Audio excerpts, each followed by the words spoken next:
do see Raghavan sir has joined us. Hello, Mr. Raghavan. It is such a pleasure.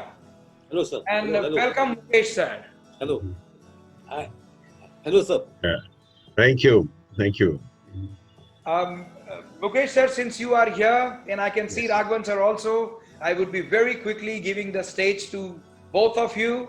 Raghavan sir, I am very happy. I have seen a lot of your movies and I think everybody today here is almost a fan, including my both the IT guys who are behind the scenes.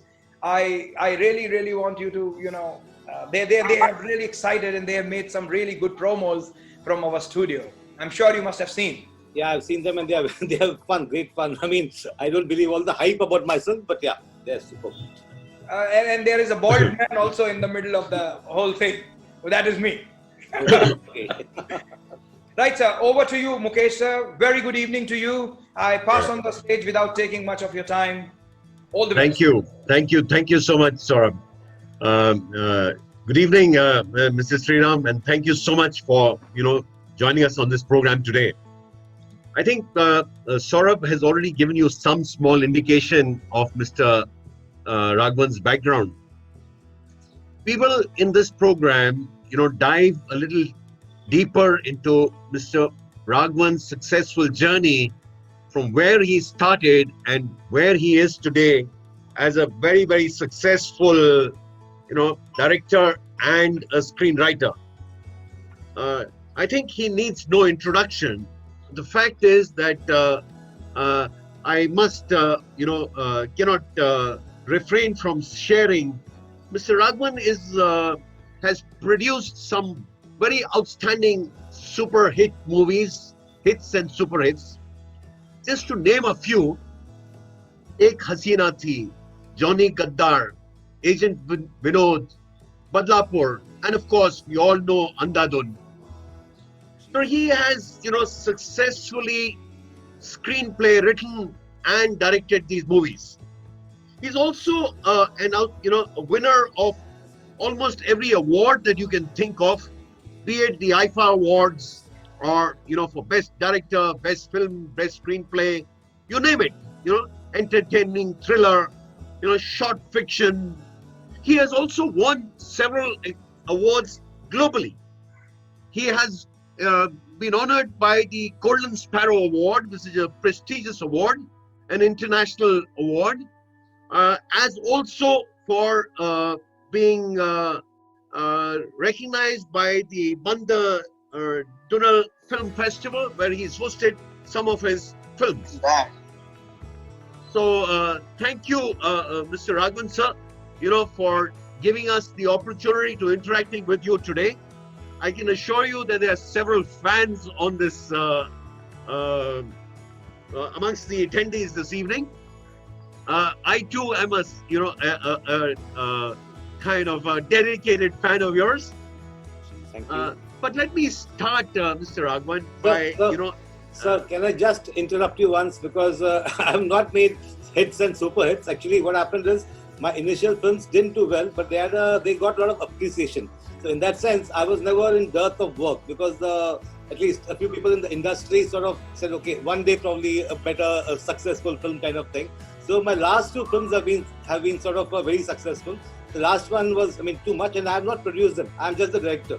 So it's like, right. I'm living in my 1 BHK. No, as you can see that, Mr. Sriram is his usual modest self, but not to understate, he is today one of the most outstanding directors, in the Hindi Bollywood space.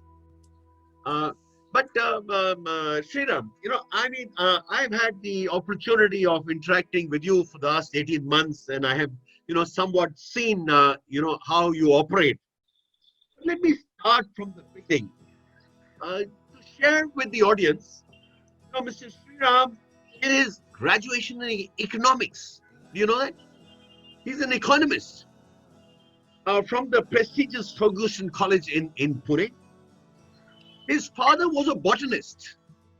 Can you imagine? And he actually wanted to become a journalist, he tells me. He also, I discovered, got thrown out of his first job as a journalist. Sriram, I hope I'm saying the right thing, but Yeah, yeah, yeah. I have to, what do you say, open, the poll, all your hidden secrets. I have kind of, No, they are studied. not hidden. They are not hidden. I mean, that's fine. Okay, public domain now. But tell me, Mr. Sriram, you chose the prestigious So, so, the Film so, Institute. so your audio is slightly kind of coming and going. Okay, Is there something I should do? I think maybe because you're not facing the mic sometimes. Because now I yeah. can hear you clearly. Yeah. Okay, thank you. No, thank you for correcting me. Yeah, basically, you chose to join the prestigious Film and Television Institute of India. My Yeah. question to you is that, Sriram, when you chose to go into this profession, what did your father have to say to you? I mean, after all, the film profession is known to be, if I may say, a little risky. And since your father, you come from a prestigious but middle class family like myself, and so to that extent, what did your father tell you? I mean, beta, kahan ja rahe ho? So how did you overcome that? Well, the problem with sort of the most parents of that time generation was like, you have those fixed kind of professions that you are supposed to aspire for, which is either medicine or engineering and so on. So I remember after my 12th standard, I had to apply for a whole lot of things, all these entrance exams and classes and all that. That's right. Well, when your heart is not into it, it's not into it. So I remember I was in Agarwal classes in Bombay. I had come, but I spent all that time in Bombay. I mean, after a few days, I realized to myself, okay, I'm not going to get it. So, so I sort of started watching movies, in the nearby halls and so on. Of course, they didn't know. So anyway, when my father and I told my father about this, the only thing he was happy about that was a government institution.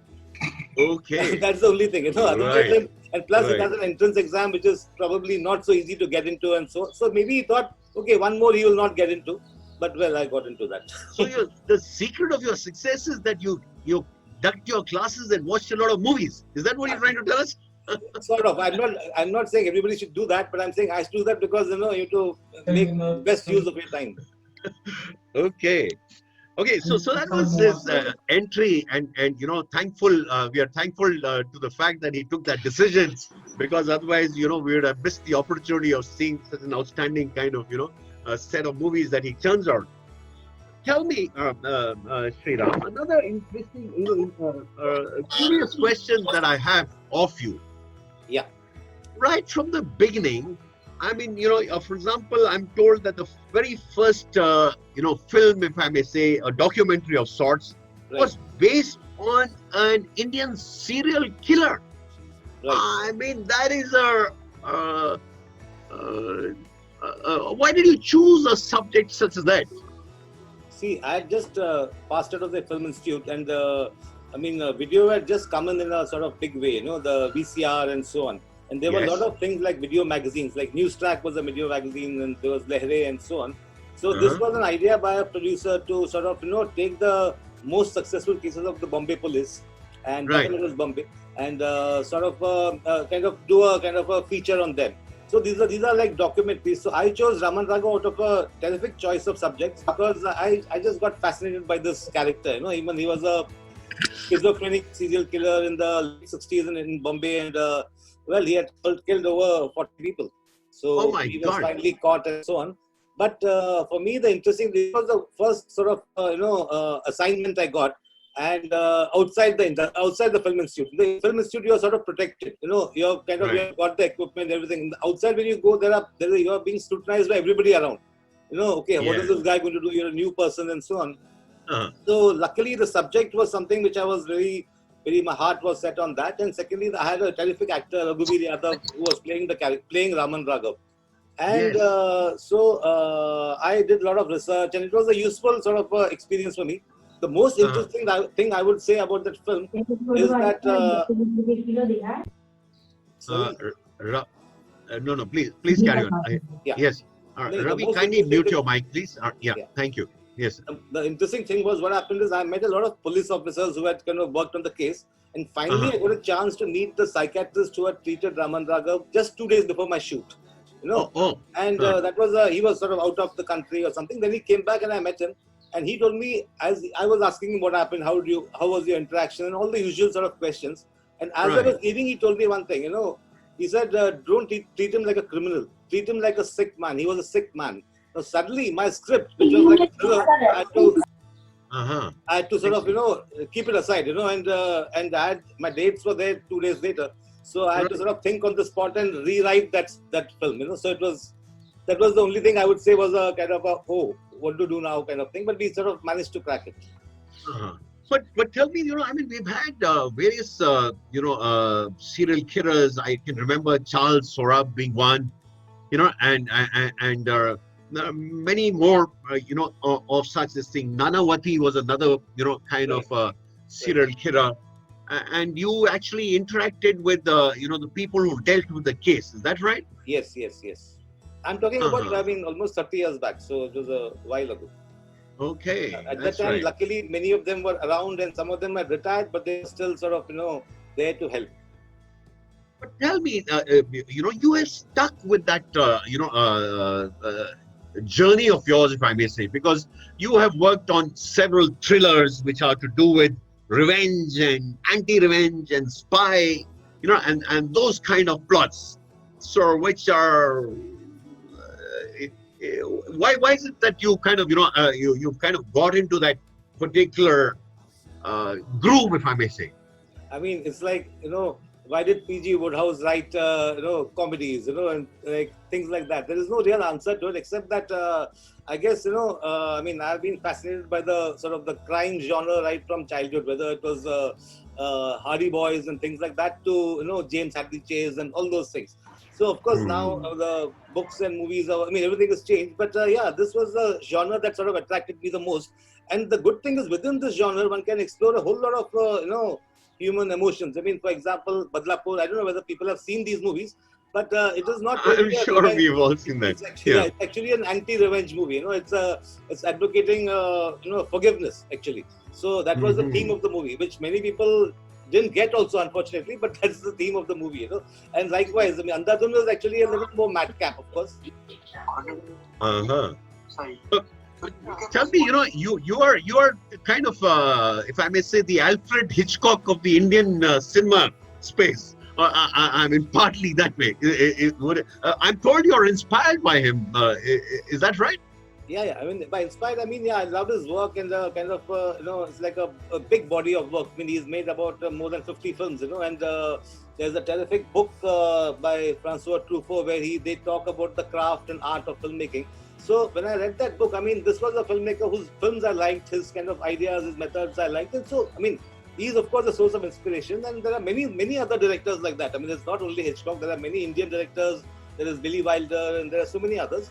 But with Hitchcock, the thing is, what I like is he's got a sort of visual storytelling.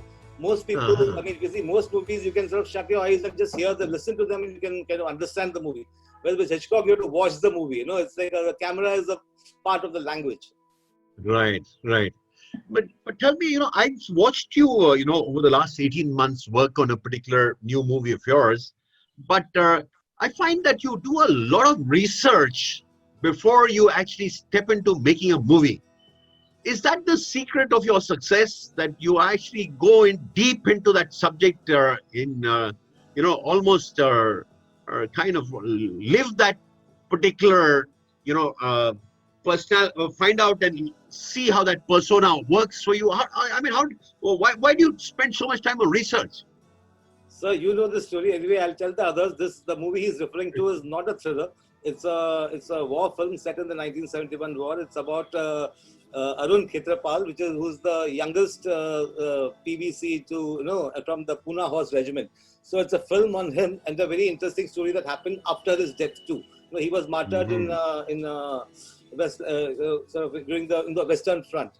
So this film actually needs a lot of research. Unlike, it's not fiction. I can't make up things. There is going to be the whole army. The people who worked with him and would be scrutinizing this film and so on. So I needed to be as authentic as possible, and also get the drama of the situation, and portray him as honestly as possible, without being jingoistic and the kind of movies mostly that seem to do well today. I have to make it a little in my own way, a personal movie, at the same time something which is as inspiring today to us as the boy was, sorry.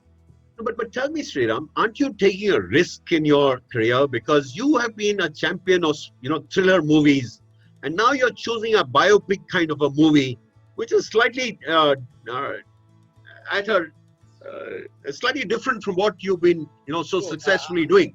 I don't think so, because the risk would be if I continue in that groove and sort of start repeating myself in the thriller genre. Here to do something else, it also sort Right. of stimulates me in a different ways. I don't have my usual bag of tricks to sort of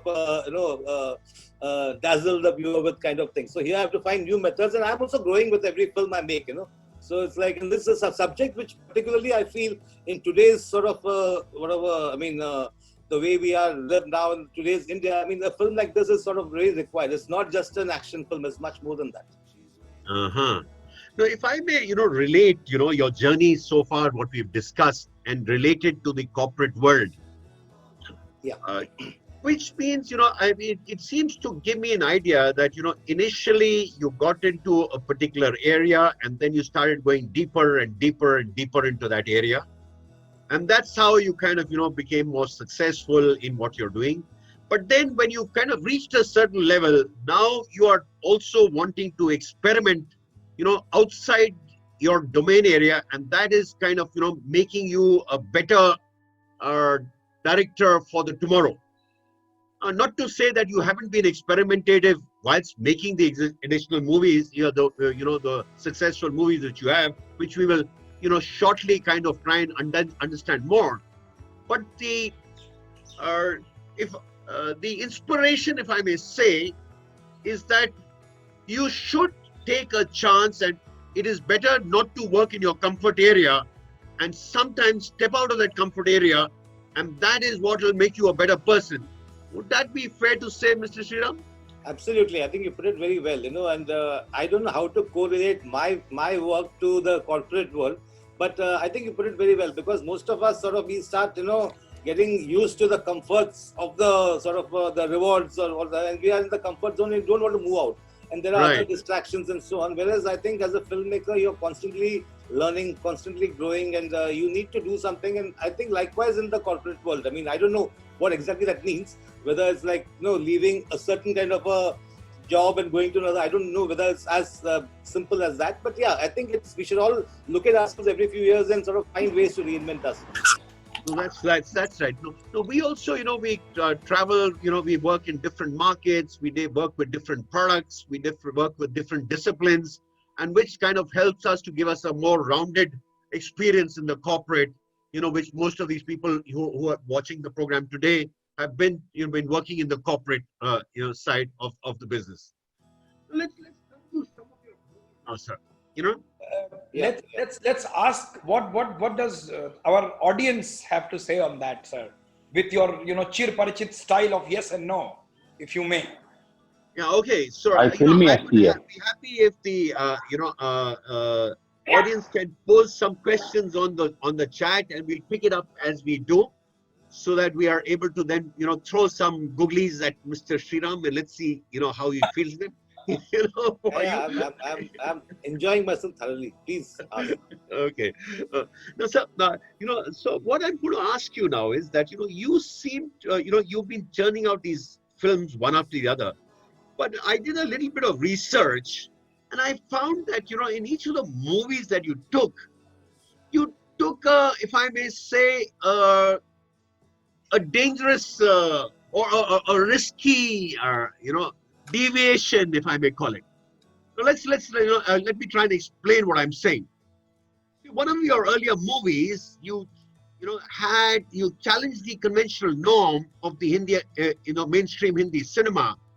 You chose a character like Mr. Raghavan Yadav, who was then in Doordarshan known as Mungeri Lal and a known comic. And you cast him into the role of a dangerous serial killer. Now, why would you choose a comic, person who's stamped as a comic actor, to play the role of a serial killer? Wasn't that a little dangerous for you to take?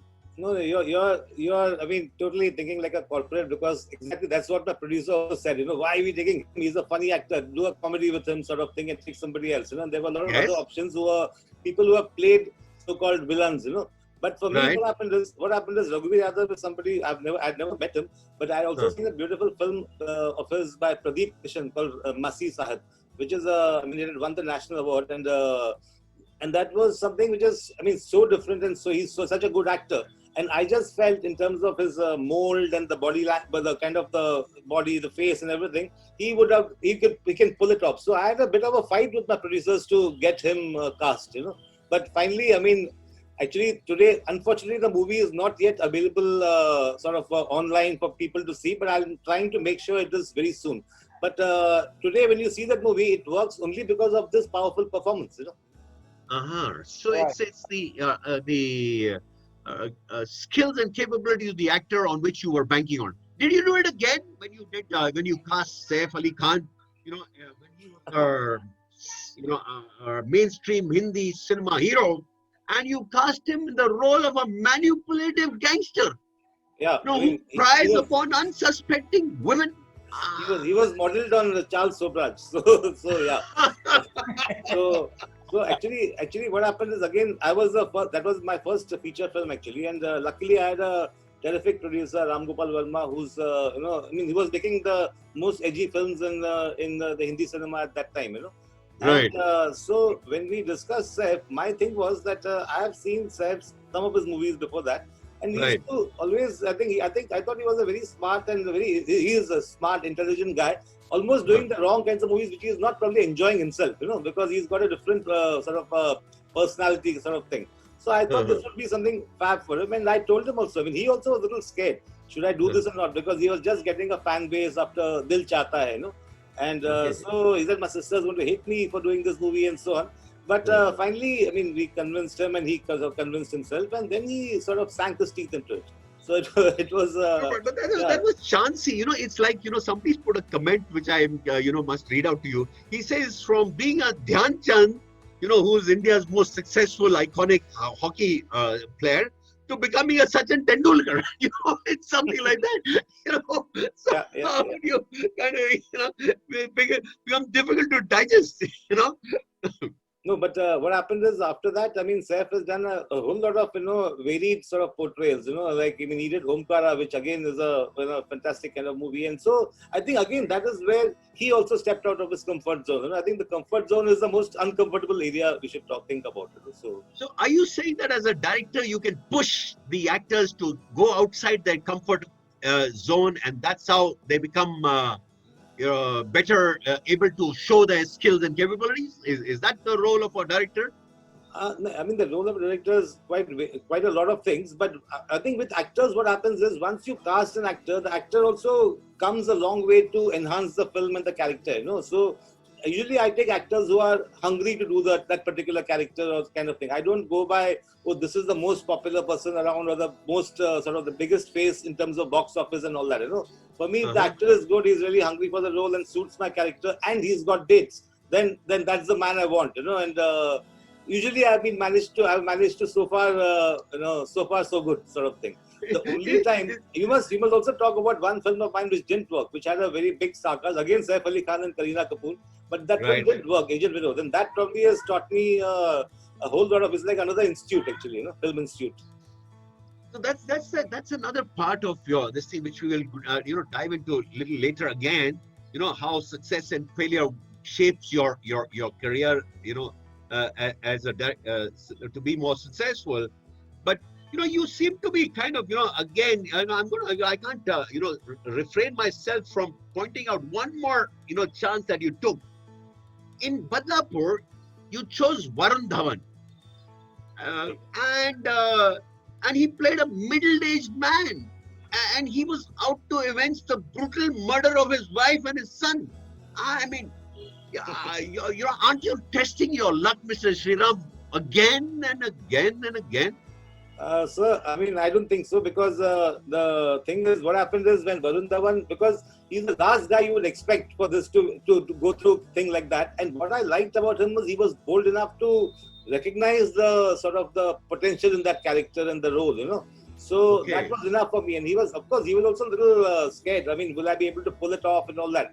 In my head, I had no idea whether he's going to pull it off. But of course, I said, of course you will. And this will be sort of, the pepped each other up. I pepped him a little bit more maybe, but that's okay. That's part of the job also. So, but Uh-huh. pepping means what? You sort of just talk to him about, he's a young boy. He had not seen tragedy in his life. And so that's good. But so, I mean, it was good fun to cast him in that simply because it's the most unexpected thing, Yeah. No, I would, kind of now, use all this, experience of yours to try and share with the people in the audience that how, it is the role of the leader to test the capabilities of his subordinates and test them and, like you said, prop them up to go out and try and to do something which is slightly a stretch goal beyond their comfort area, and that is sometimes can, or quite often if done well, can give you outstanding result. Right? So I'm just extending your approach to in the corporate, how people could kind of use your this particular approach of yours to make them try out different things and stretch themselves. Is that fair to say? Absolutely. I mean, see, Are I you don't know. are you saying that, sir? It's when you stretch your wings, then where the creativity and innovation comes in corporate. A push a little, that. Are you asking me or? No, I'm Yeah, asking yeah. Mukesh. I'm asking Mukesh. No, so what he's saying is that should you stretch yourself? Okay, well, I would say that we should stretch yourself, and if you fail, then you can always blame Mr. Sriram for having told you that. It's Sriram, I'm putting you on the dock. I'm fine because if anything goes wrong, you can always sit at home and watch my movies. So it's okay. Yeah, see, I mean, Mr. Sriram did it. I too bad I failed. Okay, okay. Now I have some more questions that is there. That is being thrown at you. Yeah. He says that is creativity inborn, or is it that you can be, is it you had some training before you kind of were able to become so creative in what you do? So I think a large part of it, I mean, the craft part of everything you can be trained in, And there's Right. the art part, which is sort of, even nobody knows. I cannot say I'm a creative person and I'm a great writer or something like that. I cannot say that. I have to just, I can hone my craft, and then after that it's practice, work, you keep writing. So if I have made only 5 films actually, but I must be having 25 scripts which I have sort of not made because they are not good enough, kind of thing, So that's a process of, so I don't think you're born with anything. I mean, there are some geniuses, of course. I mean, Kishore Kumar is a genius. I don't know what he was born with, but that's like, but for me, it has been a kind of it's like work hard, do your best kind of thing. That old perspiration, inspiration business, Well, it's more perspiration and it's not inspiration. Is that what you're saying? I'm saying it's more perspiration than inspiration. That's. I think I'm. Come on, you're being modest. I think you were born with some of that. I mean, it's also what I'd say. God blessed you with some more creative genes than some of the others. I don't know. I don't know, because I feel actually, I mean, every time you're making a film, it's like a new learning. It's like every film is like a first film. Everything is like you have to, I mean, sort of unlearn a lot of things and start again and try and do things. Of course, you know a few things which are set inside you, but a lot you have to unlearn, find new methods and so on. It's not like, okay, this guy can make a film, so every, I mean, you can just do it like that. It's like there's a lot of, I mean, what do you say, agony and for that ecstasy, bits of ecstasy. Sometimes you get the ecstasy. I see. No, I think that's another good message that you're sending to us. You're saying that every film you learn something new, and you have to kind of relearn, on many of the things that you're doing. And that is perhaps, I would relate it to this changing, I'd say market environment, in the corporate world. And right now, like the COVID, virus seems to have hit us. It has changed a lot of things. And therefore, some of the ways in which we used to operate, especially in the corporate, will need to change. And we will have to relearn many new things if we are to succeed. and each project of yours teaches you something more, and you become better at it. Is that what you're saying, Mr. Sriram? Right. Yeah. Yeah. I think you took the COVID analogy very well. Because we all have to find new ways of dealing with certain things and finding our how to do our work. It's not the same anymore, at least for a couple of years. A year at least. Tell me, when you make a movie, are you able to plan it down to the end or just before the release? Do you get that gut feeling that this movie is going to be a hit, or maybe not a super hit or a hit? Do you get that gut feeling in you? Well, when you have sort of almost finished the movie, you broadly know how it is. Whether it's working or not. At the same time, I don't think about it as hit or super hit and all that. I just have to. I mean, because I really don't go by this, the first weekend collection figures and all that, because that's a very kind of dangerous way of trying to program yourself. Many years back when I was making my first film, Ram Gopal Verma gave me one piece of advice which I kind of still keep in mind. Right. The film was almost ready, and I showed him the first cut. I showed him the edit of the film. So then he took me out to have a drink. We had a drink, and he said, now you have made a good film. Now, whenever it's released, Friday, it might either work or not work. But you have to decide whether that is your happiness depends on that, or in the process of making this film coming up to here. So I took that quite seriously, because so for me, of course, we all want our movies to do well, but to start thinking of it has to make more than this and it has to do that is a sort of self-defeating purpose, and it'll it'll lead you to making a lot of compromises, because you're trying to please too many people and not yourself. Right. So would you say that, it's the satisfaction that you've got, that, you've done a good job and the film has turned out, as you had wanted it. And now it's a question of fate and destiny of how the audience may or may not respond to it. Is that what you're saying?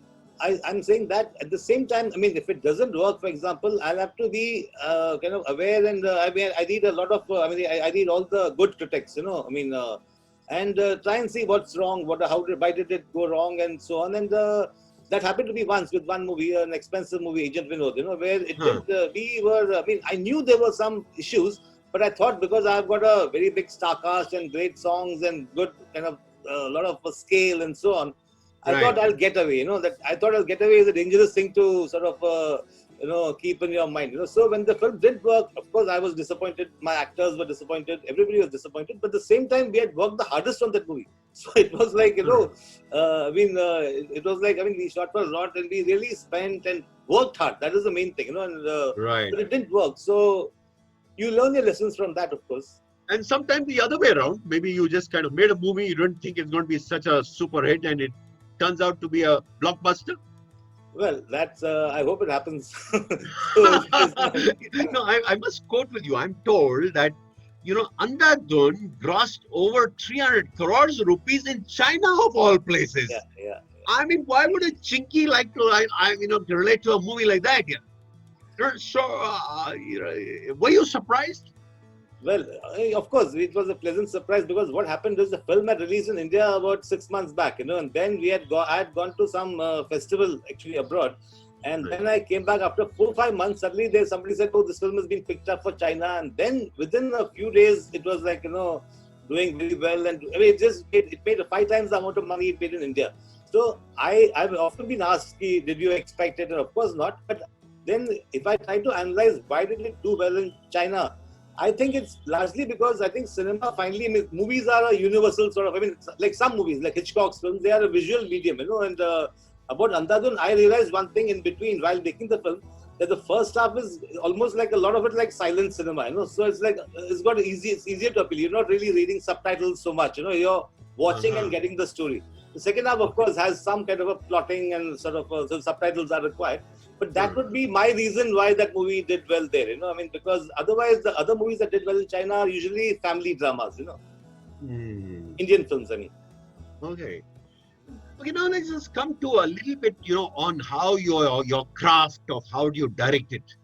See, I'm told that, you allow the actors a lot of liberty to improvise when they're, doing the acting that part out. And so it allows them, that spontaneity, which comes out, allows them to get, come out best.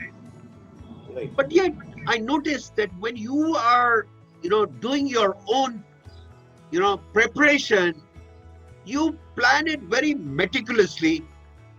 So at the time of, shooting, do you deviate from the plot that you had in mind, or do you allow yourself to improvise, to what your preconceived plan? See, usually what happens, I mean, we write the script, I mean, sometimes 1 year in advance or 6 months in advance at least, So that script is there. Now, once you go onto actual location, cast the people and so on, there is so many more inputs that are going to come in, from your actors, from the location, from your technicians and so on. Now, of course, your plan A, you have a plan A and you have it's all ready and everything. But if somebody has a terrific idea, I mean, I'd be a fool not to incorporate it, and use that. So, and of course, it's not that suddenly you ask for the moon suddenly and say, okay, I need this, otherwise I can't shoot. Not like that. I mean, in a sense of like, I mean, there's a great line by the filmmaker Renoir. He said, I always leave one window open on my set for, whatever new ideas to come in or something like that. So I think that's the thing. And regarding improvisation, I feel some actors are, like we write, I mean, me and a colleague of mine write the Hindi dialogues, but when they are actually performing it, it has to come easily from them. So I usually, what I do, suppose it's Nawazuddin Siddiqui, I tell them, okay, this is the scene, this is the way I've written it. Now you internalize this and you show me how you want to say it, You're free to change something, but this particular line and that particular line have to come, stuff like that. So you give them certain givens and so on, and then you let them loose, and they usually surprise you. Okay. For the better, I mean. Okay, so you are saying it's a mix. It depends on this thing. If if you find something better, then you don't have to be kind of fixated with some part. And if you get a better option, you would evaluate it. Absolutely, and I must tell you that since you spoke about Hitchcock as my inspiration, Hitchcock is the opposite. He doesn't let the actor change one word. Many directors are like that also. So right. I mean, that's very strange because I do the opposite. I mean, I know, okay, if this line, this person is saying it so much better. Like, I'm working with Dharmender. Dharmender has got such a vast sort of, kind of cinema experience behind him that he knows, when he reads the scene, he will tell me, what if I do it like this? Or what if I don't say this line? So those are things which are superb, Okay, right.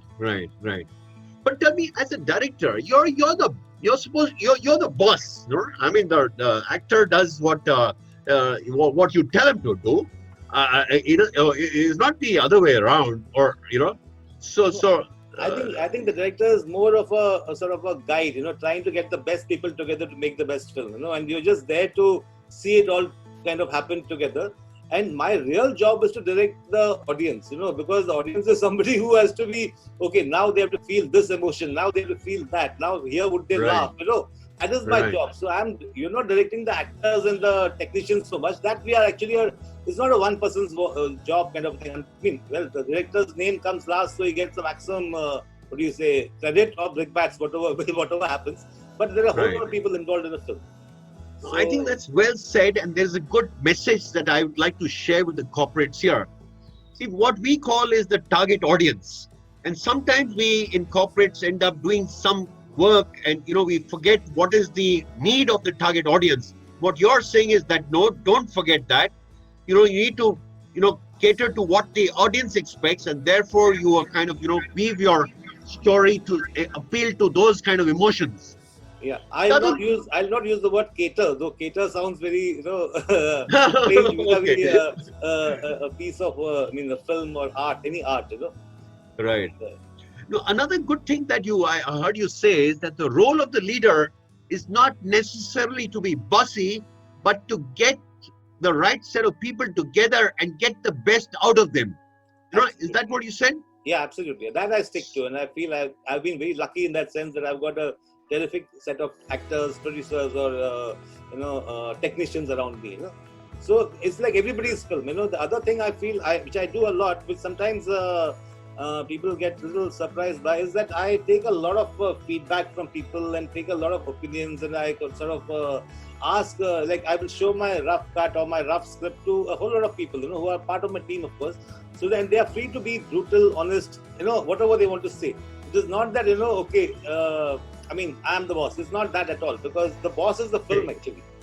Okay, so what you're saying is feedback is important. You must hear and listen to, the opinions, and then the final decision is, of course, yours in Right. terms of what you want to accept or not to accept. Is that right?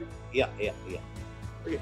But then, Mr. Raghavan, you seem to be somewhat of a, if I may call you, a split personality. Excuse me for using that word. On one side, I can see that you're extremely difficult to please, especially when it is to do with a particular storyline. And I can see that, since I've been watching you work on this particular assignment, and you have worked and reworked and worked yourself hard and pushed everyone around you on trying to get that storyline, as you're saying, right? Right. Yeah. And yet, when I interact with you, you're such a humble and unassuming and honest and, friendly. So, I mean, where does that kind of, how does this blend, between being tough and being, so modest as you are, who is the true Mr. Raghavan is my question to you. I don't know how to describe myself, but I there can is see a Vinny Prada is smiling. no, He's but a there is close a associate of Mr. Sriram, and as you can see him on the screen, many of you can, he's smiling. Yes, Mr. Sriram. no. I mean, there's again something I read a quote by the French writer Gustave Flaubert. He had said about himself. He said, "Be regular and orderly in your work, so that you can be violent and original in your be regular and orderly in your life, so that you can be violent and original in your work." So I guess that is the Okay. so Okay, so that's the distinction. You be tough on the assignment and soft on the people. Is that what you're saying? sort of. I mean, if you interpret that, yeah, sort of. Okay. Okay, I have, one more interesting question to ask you.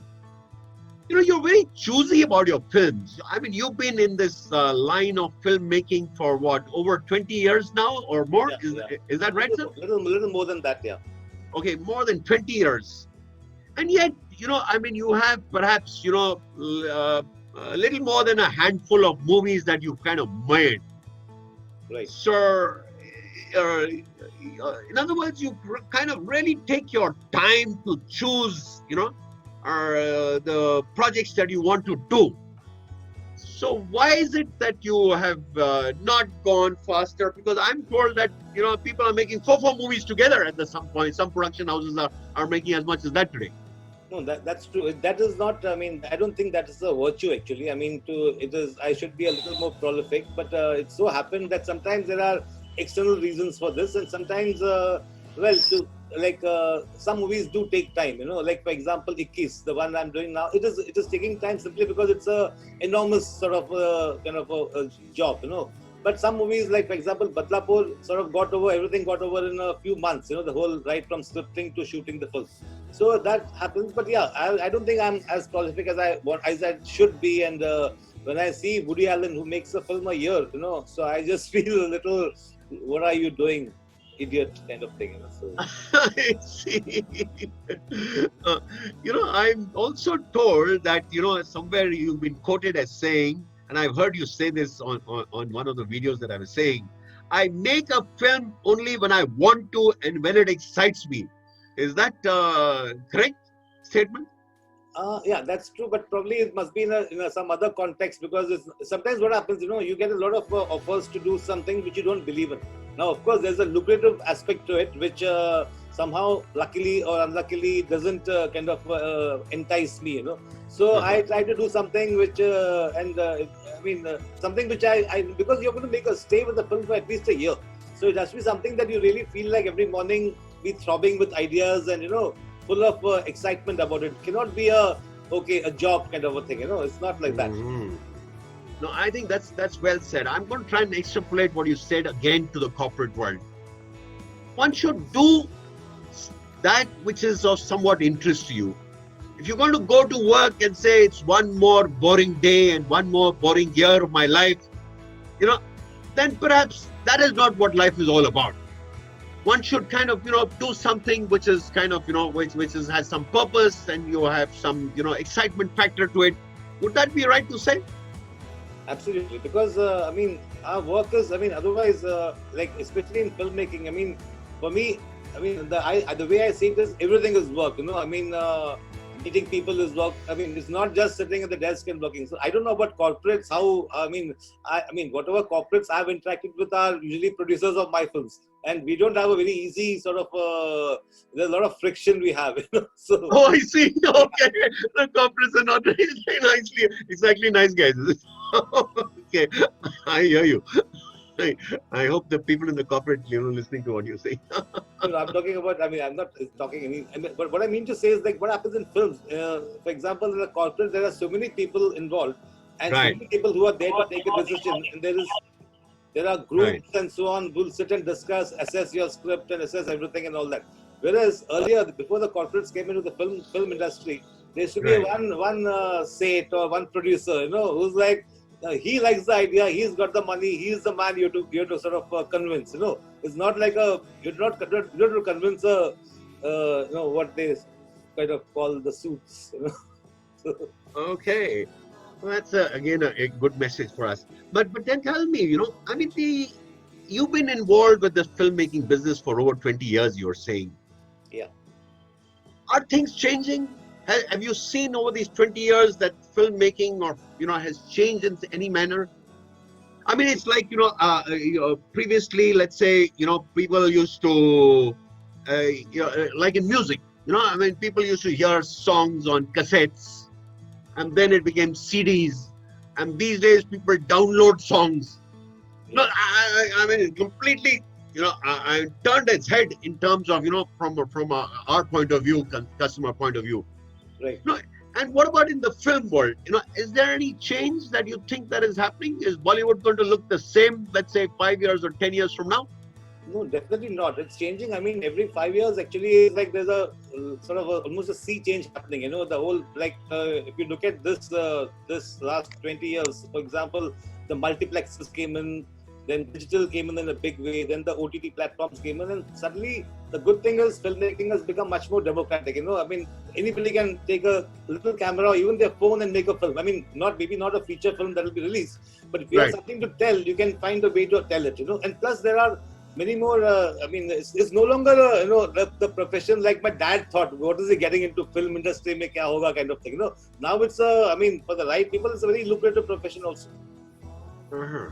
No, so I mean, people have kind of changed from the big screen to the small screen, and then Netflix has come in, and I mean, or today, or you think that people will continue to go to cinema halls and watch movies, or you know? I think so. I mean, post this COVID phase, of course. I mean, now for a few months it may not happen, but after that, yes, because the cinema experience is a sort of a unique thing, and well, I mean, a certain generation has only had that as a choice. We had no other choices.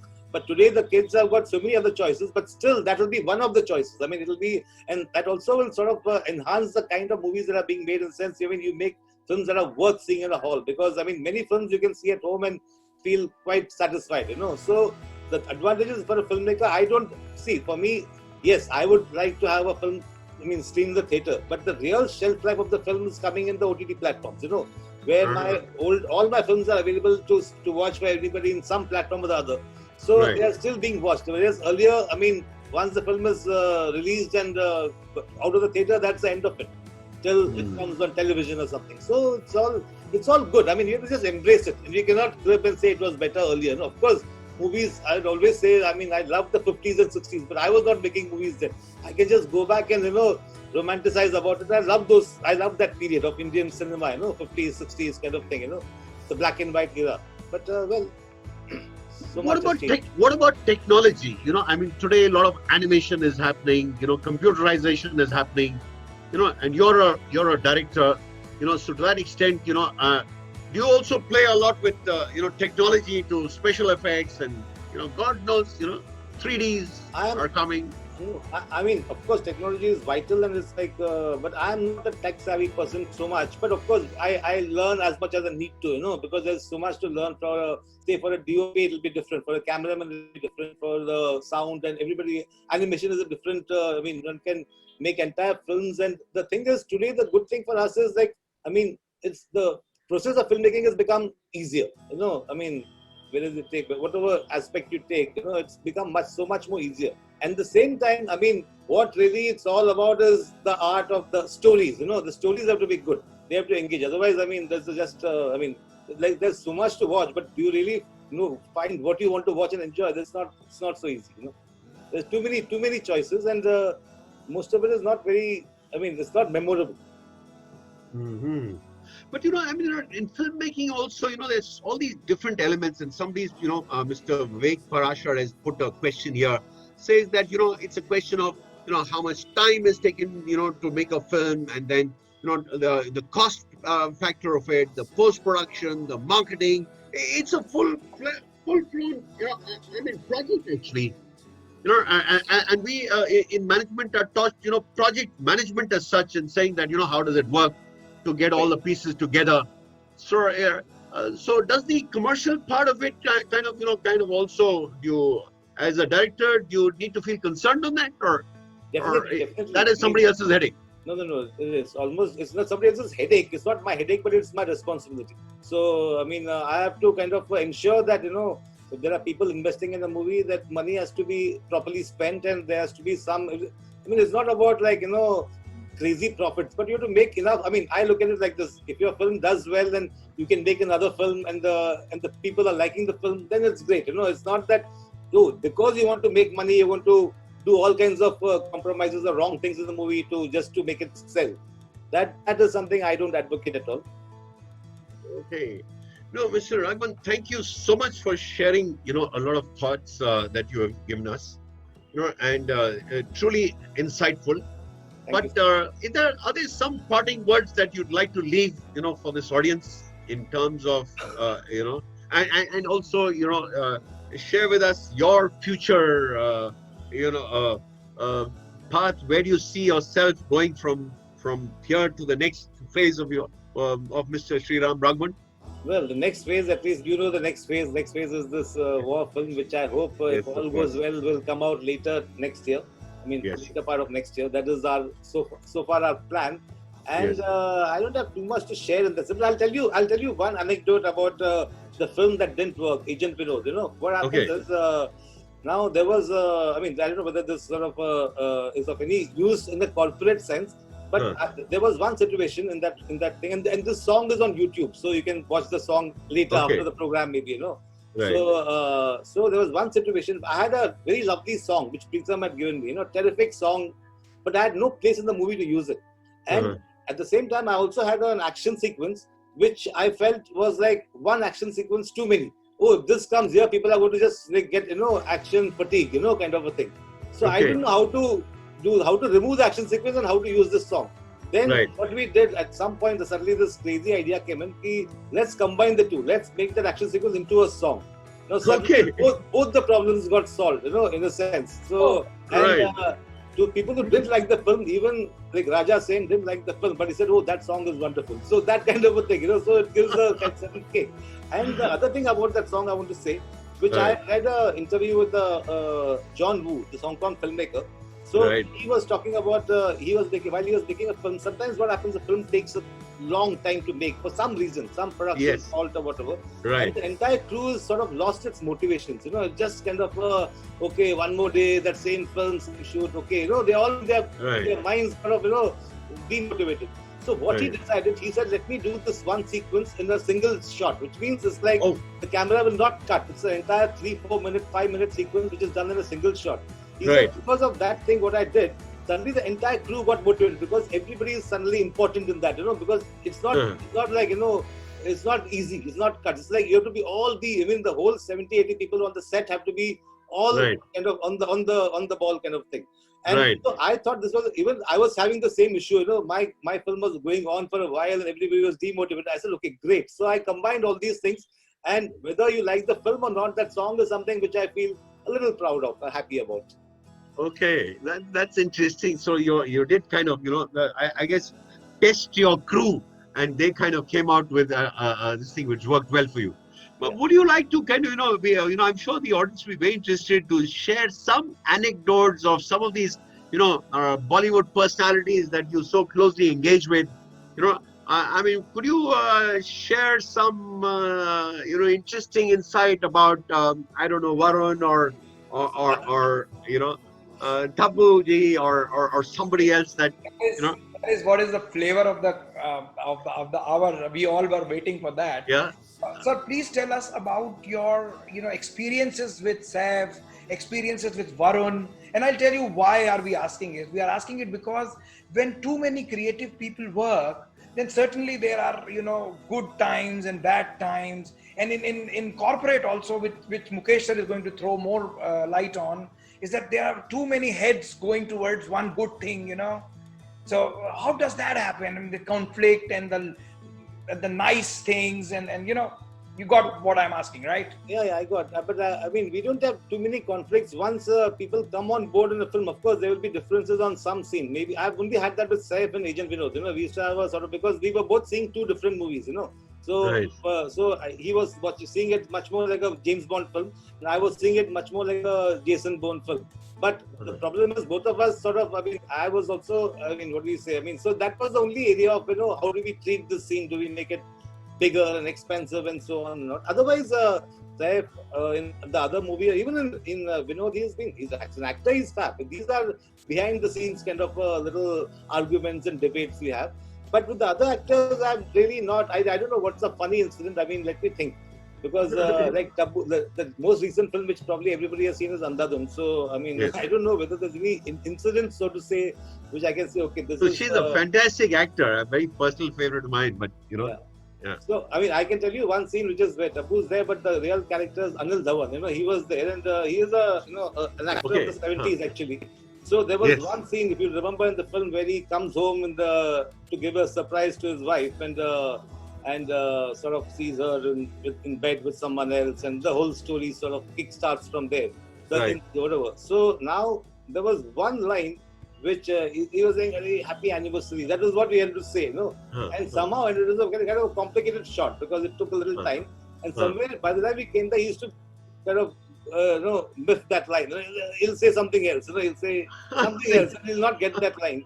Okay. And 4 or 5 times it happened, and I was telling my unit, okay, sometimes what happens, you also don't want to make the actor conscious of, okay, people should not feel, he should not feel that, oh, I'm doing this. So it's all that sort of starts building. So I said, don't worry, and then after a few minutes, I said, okay, let's change the line, and he said, let's think of what we can say, some other line, And then we said, okay, I said, okay, so let's just say surprise, which is easy for him to say, nothing to, it was not a phrase, Correct. He said surprise, and actually it was so much better than what we originally had. So I call these happy accidents, which are great things that happen in a set to actually make the movie better. Otherwise the old line would have been just like it. Here, it really worked. So Right. So I mean, I can't remember too many. I mean, I didn't think this would be about some funny incident. Otherwise, I would have made some a list and trying to remember and tell you. That certainly is a very good, remarkable thing that you have told, sir. There's one more thing I would like to ask. Is just off the cuff. That I have been listening to Mukesh sir, that you have taken so many risks, and I see that you are not a very conventional person. What goes in your head when you take this risk? When I'm trying to ask you this question, certainly you see there is always a stomach to feed, there is always ends to meet, right? So what triggers that ki nahi, I will do it, yaar, chahe kuch bhi ho jaye. I think that's your personality. Finally, I mean, like some things. Nidhi ji, please. So for me, I mean, the thing when you're working on the film becomes all important. It is not about its success and failure and all that is later. But while making the film, it's like that's the thing that's really you're thriving on. So I think that's a sort of some energy which sort of you derive from it yourself. So I don't know. It's not. I'm sure some other director would have a different thought process entirely. So. No, I'm sure. But sir, why don't Mukesh sir, you try to tell us as the audience that we do a lot of fight. Me and Mukesh sir, we do a lot of fight because we are too creative with sales. Yeah. So how do you match this, Mukesh sir? No, I think there is little for me to say. It is Mr. Raghavan has said what he has to, but I think I really want to thank you. for doing this program with us. And I'm sure, many people in the audience have begun to, got an insight of going into the mind of Mr. Sriram Raghavan. And maybe you got some answers to what has been the secret of his success. And perhaps, we can learn from his journey of how he has reached such a pinnacle. And maybe we too could perhaps seek to emulate some of the things that he's done. I think, a key factor has been his ability to take a chance, of trying out something new. He is a true leader because he is able to extract the best from his team. So leadership is not about throwing your own weight. That's another very critical message that I have kind of, I've taken away for myself. And therefore, we need to keep experimenting as we go along. Yes, you need to become the master of certain, some areas, which can lead you to comfort areas. Don't stay too long in that comfort area, lest you begin to rust. And therefore, like he is venturing out to, now take a bold new, project which he has, and I'm sure that he will be successful. What you see of him is one part. I can assure you that Mr. Raghavan can be very, very demanding, from his team. And he gets what he wants to get. He doesn't look like such a pusher, but I can assure you that he is one. And I have watched him quietly from the side. I can see Sonali shaking her head. Sonali is another team member of his, which is on the platform today. And but that's the way it should be. You need to demand the best, and then you will get the best. And that's what's made Mr. Sriram Raghavan. So thank you so much, sir. Thank you for sharing your thoughts and your journey. It's been immensely useful and motivating for us. Thank you. Very kind of you to give us the time. Thank you, sir. I just remembered when you were, somebody had asked one of my favorite filmmakers, Manmohan Desai, Yes. what is the secret of your success? So he said, Yes. work hard and pray like mad.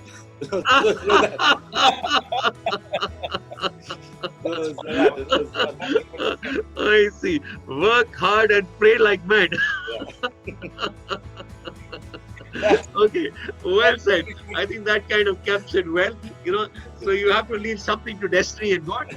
And everything is not under your control. Yeah. So maybe there is, words of wisdom. There's a deep wisdom in what he said. Right, sir. Right. I think that's very wonderfully put. Honor and shame for no condition rise. Act well your part, and they're all the honor lies. Wow. Right. Yeah. So Okay. thank you very much, sir. Mukesh, sir, I am so glad that you are there. I am very thankful, Mr. Raghavan. It was a sheer pleasure. I could also see two of your very close people smiling and nodding with sir. I would like to shake hands and wave hellos to them. And can I add something to this? Yes, Sonali. please. You must tell No, us you something said- that no, he hasn't it's- told us. What he hasn't told you is that he leads by example. It's not that he demands the best out of you. He is so dedicated to the project that he does, or whatever. This is the first time I'm working with him, but he just leads by example, and you just feel, oh my God, if Sriram can do so much, I can do even better than what I'm doing right now. That's that. Well said, Sonali. Binny, I can't leave you out. You must kind of, give us some, more insights about Mr. Sriram Raghavan. Yes, Binny. Sir, what is to say? If I will ever learn anything about filmmaking, it will be because of this gentleman. The sheer perseverance that he teaches you, and I have never come across an experience like this. I've been working for 20 years myself in the industry, but truly inspiring, and very grateful to have him with us leading this project. So that's the best I can think of. No, thank He's you. great. Thank you. I think, I mean, both of them have been honest, modest, because both Binny and Sonali are very accomplished in their line of work, but that is a story for another time. Yeah. So thank you so much. Thank you so much. Thank you, sir. Yeah? Thank you. Thank you, Thank you, Sriram. Mr. Sriram. It was Thank you. such Okay, a I pleasure just seeing end everyone. this program, Mr. Sriram. If you want to log off, you're most welcome. I need to just I think your please feel free to stay on if you like to. I can But stay. it is just for the benefit of the audience. We at Indus have been bringing you, this is the 14th webinar that we brought to you, and we will continue to bring to you, week after week, more and more webinars. Now, these webinars are supposed to motivate you and also inspire you, and to improve your capabilities in what you're doing. Essentially, we work in the leadership area, and we also do, a lot of work in the sales area. So this particular program, of course, is themed about, on how to become a leader and learn from accomplished people, from their life journeys of how they've succeeded.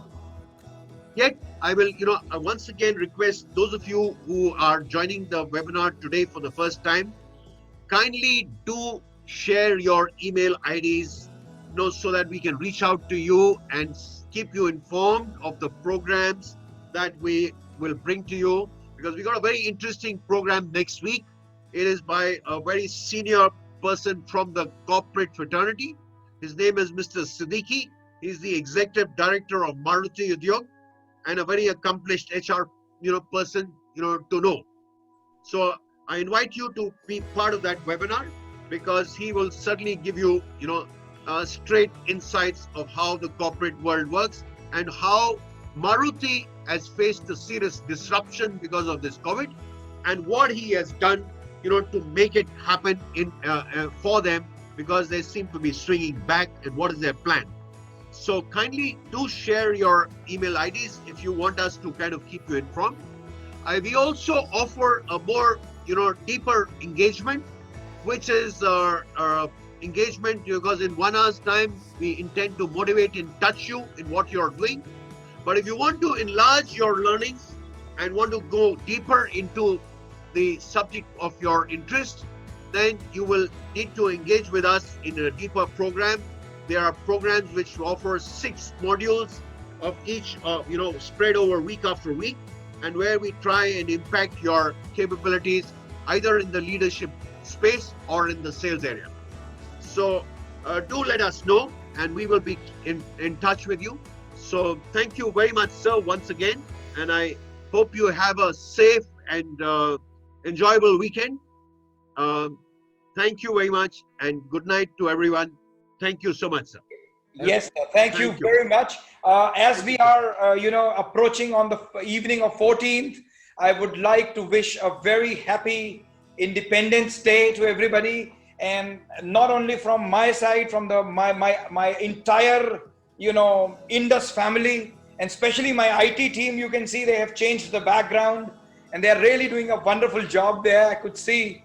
So thank you very much, everybody, for joining. As Mukesh sir has said, our IT team has also posted the link of our forthcoming webinar and our forthcoming programs. You may want to click there, and stay safe. Enjoy your 15th. Keep learning. Jai Hind. See you. Good night. Good night, sir. Good night. Thank you. Thank you so much. Thank you.